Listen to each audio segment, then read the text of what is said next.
The fact is, the indictment is, they did walk alone for years.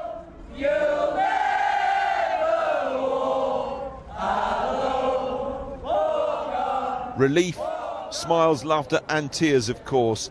27 years on, the truth of the Hillsborough disaster is delivered.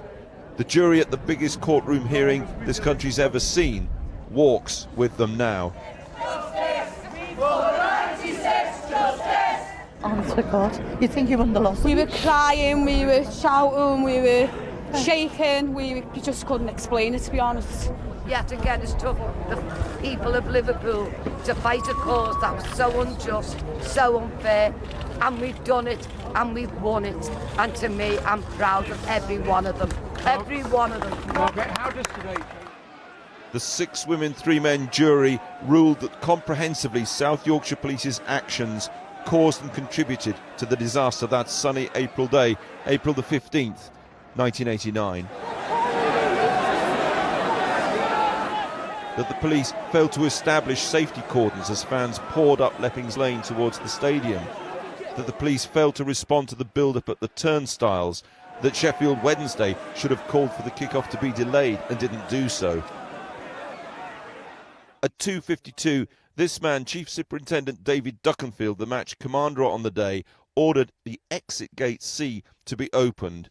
Thousands of Liverpool fans flooded in, and the jury found that that move caused the lethal crush in the pens 3 and 4 behind the goalmouth. The jury further said South Yorkshire Police failed to respond or communicate with each other after that exit gate had been opened and the fans rushed in. They failed to close the gate leading to the terraces, which had become a death trap.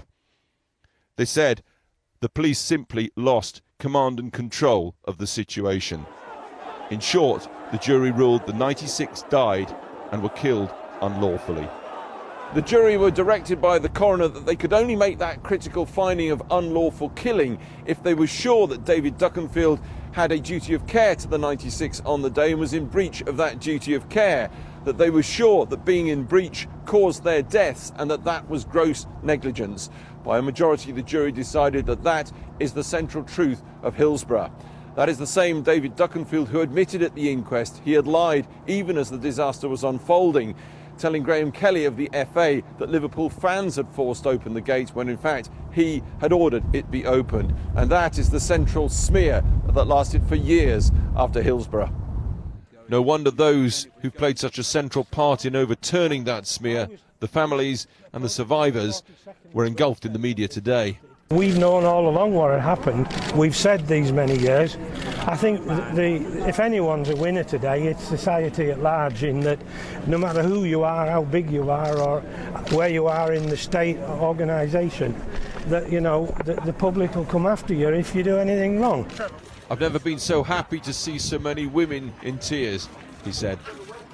Not for the first time, South Yorkshire Police could do nothing but apologise, and they did. On the 15th of April 1989, South Yorkshire Police got the policing of the FA Cup semi-final at Hillsborough catastrophically wrong. It was, and still is, the biggest disaster in British sporting history. That day, 96 people died and the lives of many others were changed forever. The force failed the victims and failed their families. Today, as I have said before, I want to apologise unreservedly to the families and those affected. This police force has consistently down South Yorkshire. This police force has consistently down these 27 years put protecting itself before protecting the people who were hurt by the horror of Hillsborough. That, for me, is a terrible, terrible, terrible crime. Tears of grief as the coroner worked through the time and cause of death 96 times. Compression, asphyxia. Compression, asphyxia. Compression, asphyxia. On and on it went. Patient, painful, for the survivors and for the families.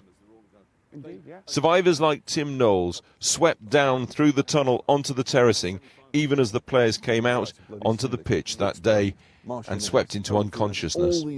In my mind, I was travelling down a road and I was thinking, get to the end of this road and you'll wake up again. But the road just kept extending. And I had this whirring staccato noise like helicopter rotors in my ear. And then, again, I was flung forwards. And I resumed consciousness, sort of like a television tuning in. And I was hanging out of the gate in the perimeter fence, trapped below the waist, but free above it. You know, still terrified, but now I was able to act on my survival instinct. I was able to, yeah, I could breathe. Yeah. I could struggle. The familiar survivor's guilt. Why me when so many others died? But this time after Hillsborough, the smear, the lie of being blamed for what happened. We were the only disaster survivors who were blamed for causing what nearly killed us, and so that's a huge amount of extra baggage that we had. Maybe, just maybe, Warrington today has lightened that baggage a little. The false blame, the tabloid smears, led of course by the Sun, it all lives on. Just watch this at the beginning of one of the family's press conferences today. I'd like to open the floor for questions. I would like you to stand and just say who you are. And can I just say, as I should have said at the beginning, I do hope that there are no members or of the Sun newspaper in this room. Today's a milestone, but far from the end. A criminal investigation's been running for months into what happened at this stadium 27 years ago and whether crimes like manslaughter were committed. I would really hope, I mean, I've said it before with the police services drinking in the Last Chance Saloon. This time it might well be. Why are they drinking the Last Chance Saloon? Well, simply because we have been given a number of tasks in the past where we haven't delivered a really good result. That's quite a serious allegation, isn't it? Or observation? It's an observation. I just feel that, perhaps, this has got to be a new beginning, really. But will it be?